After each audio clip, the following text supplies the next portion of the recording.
disaster strikes again. Workers and rights remain a high priority on the island. There are many dangerous jobs. For years, both men and women alike lobbied industry and government for fair working conditions. There was one such incident here on the island that caused quite a stir for an entire industry. I'd like to take a moment now to introduce Sam and Cal. The boys grew up mid-island way. Inseparable, so the townsfolk say. In fact, they both found jobs in the mine. Hard work together suited them fine. Since the 1880s, miners have tried to unionize. Low wages and lack of safety gave them much to despise. Unions couldn't be formed, rights pushed back on the shelf. Until the rage became too much. And they took action in 1912. It started with two miners in Extension, whose mine was full of gas. They rushed to their manager expecting a fix, but instead were thrown on their... Shh. Miners in Cumberland had met one day to discuss those two men.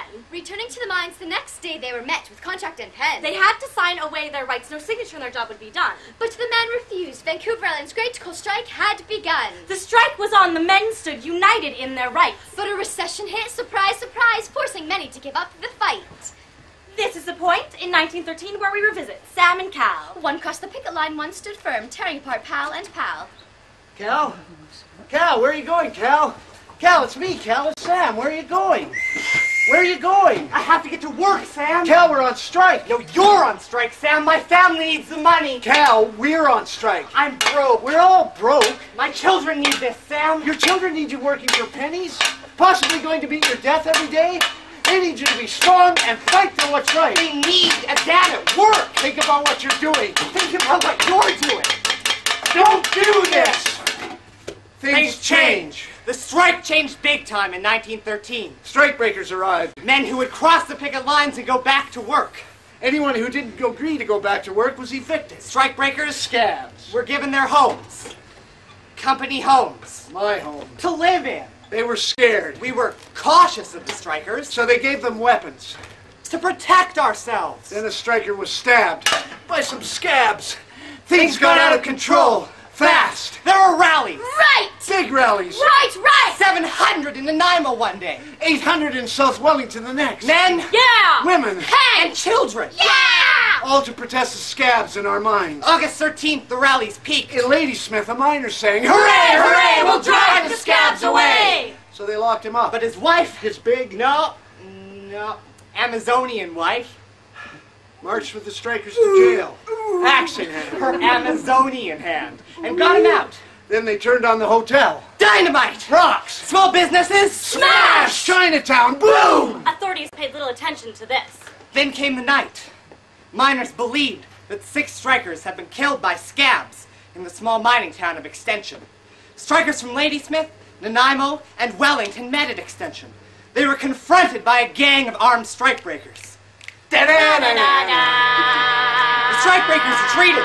Then they turned on the buildings themselves. Homes of the strikebreakers, Chinese, and other company people. The inhabitants were driven into the woods.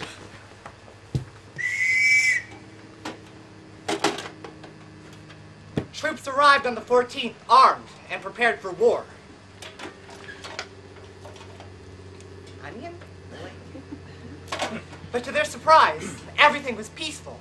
They promptly rounded up the scabs and sent them to Victoria. The only thing the troops had left to do before returning to Nanaimo was put out a small fire. After the troops left, a small group of strikers burned the manager's house down. The troops came back! Totaling 1,000 men. But this time, the violence was over. because in a way, the miners had succeeded. Strikebreakers couldn't work. Due to the chaos, many miners went to trial. Their sentences long and full of... That has to be the The end. men were tired. They needed it to be over one way or another. A conclusion, an agreement, a decision, a stop, closure. But the strike wasn't resolved. Because something bigger came along. The strike had divided Sam and Cal. But wartime returned them to pal and pal. The Great Strike was forgotten by many, replaced by the Great War. But the strike lives on as an active strength of those who came before. It took until 1930 when miners revisit their plight. Finally given the union they wanted. Finally given their rights. Hooray!